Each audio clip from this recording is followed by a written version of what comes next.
वंदे पुरुषोत्तमम्। आज हम परम प्रेममय श्री श्री ठाकुर अनुकूल चंद्र जी के कथित विवाह और प्रजनन प्रसंग के बारे में आलोचना रखेंगे। आज आलोचना रखेंगे परकीय प्रीति, विवाह बंधन विच्छिन्न स्त्री को विवाह करने से क्या होता है, स्त्री के पुनर्विवाह किया जा सकता है या नहीं, ऐसे कुछ प्रसंग को लेकर आलोचना रखेंगे। श्री ठाकुर को पूछा गया, विवाह बंधन विच्छिन्न स्त्री को विवाह करने से क्या होता है। श्री ठाकुर बोल रहे हैं, क्राइस्ट बोले हैं, जो विवाह बंधन विच्छिन्न स्त्री को विवाह करता है वो व्यभिचार करता है। इसका मतलब ऐसे स्त्री के गर्भजात संतान विकृत होने का संभावना रहता है।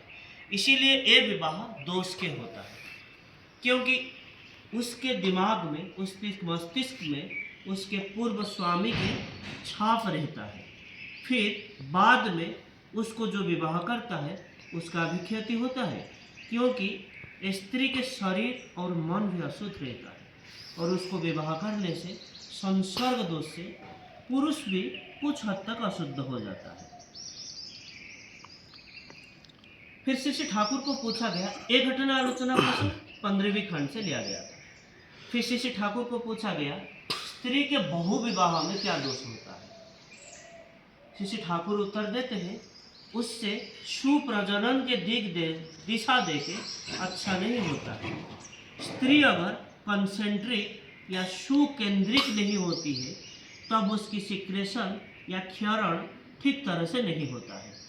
वो प्रॉपर नर्चर या यथाजथ पोषण नहीं दे पाता है। वो जितना एकनिष्ठ स्वामी भक्ति परायण होती है उतना ही संतान को उपयुक्त पोषण दे सकती है। इसीलिए लड़कियों के बहुविवाह के अधिकार नहीं है। इसका मतलब ये नहीं कि उन लोगों के शक्ति कुछ कम है, उन लोगों के स्नायु के उसकी कोई तुलना ही नहीं है।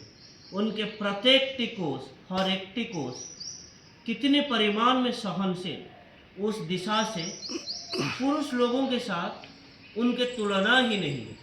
संतान पालन के चाप या प्रेशर वो जितना ले सकते हैं पुरुष के क्षेत्र में वो असंभव होता है।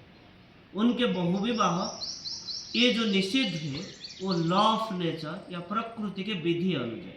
इसका मतलब ये नहीं कि वो लोग पुरुष से निकृष्ट या नीच होते हैं।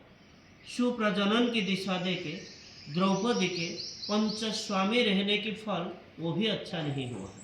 इसीलिए हम चाहते हैं एक के प्रति अर्थात एकक के पुराण के लिए सबको प्यार करना, नहीं तो विच्छिन्नता और विकेंद्रिकता आ जाता है। फिर श्री ठाकुर को पूछा गया, कोई स्त्री अगर व्यभिचारी होती है उसके साथ डाइवोर्स या विवाह विच्छेद करेंगे या नहीं। तो प्रश्न होता है, स्त्री अगर अडल्ट्रेस या व्यभिचारी होती है तो फिर क्या उसको डाइवोर्स करना अच्छा है। श्री ठाकुर बोलते हैं, हम लोगों के यहाँ इंडियन सिस्टम में डाइवोर्स या विवाह विच्छिन्न होने कहते हैं, लेकिन मुझे लगता है उसको अगर करेक्ट या संशोधन किया जाता है वही सबसे अच्छा है। वो ना करके उसको अगर डाइवोर्स देते हैं तो फिर उसको इस पथ में और आगे बढ़ा देते हैं और वो तब और किसी को लेके चलेगा और इसकी वजह से उसका एक दल वही बढ़ता जाएगा। फिर प्रश्न होता है, शास्त्रों में तो है स्त्री अगर व्यभिचारी है तो उसको बांध के रखोगे, लेकिन वही व्यभिचारी अगर प्रतिलोम संक्रांत होता है वो तो और भी खराब है।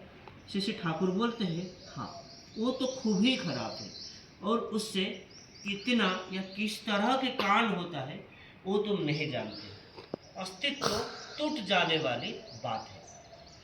फिर अंत में श्री ठाकुर को पूछा गया है, जो लोग परकीय प्रीति या परस्त्री गमन या इस तरह के पाप करते हैं, ऐसे पाप की शास्ति कैसी होना चाहिए।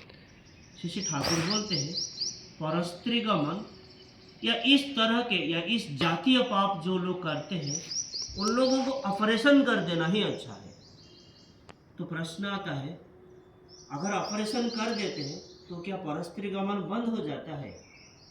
उसमें इम्प्रेग्नेट या गर्भ संचार करने की क्षमता नहीं रहता। श्री ठाकुर बोलते हैं वही क्षमता अगर नष्ट हो जाता है तो फिर सोशल इफेक्ट या सामाजिक क्षति वो तो बंद हो जाता है। फिर उसके बाद उन लोगों को धीरे धीरे रिफॉर्मेशन या संस्कार करना जरूरी है। ये घटना दीपरखी पंचमी खंड से लिया गया है। आज के लिए इतना ही। वंदे पुरुषोत्तमम। वंदे पुरुषोत्तमम। जय गुरु। जय गुरु।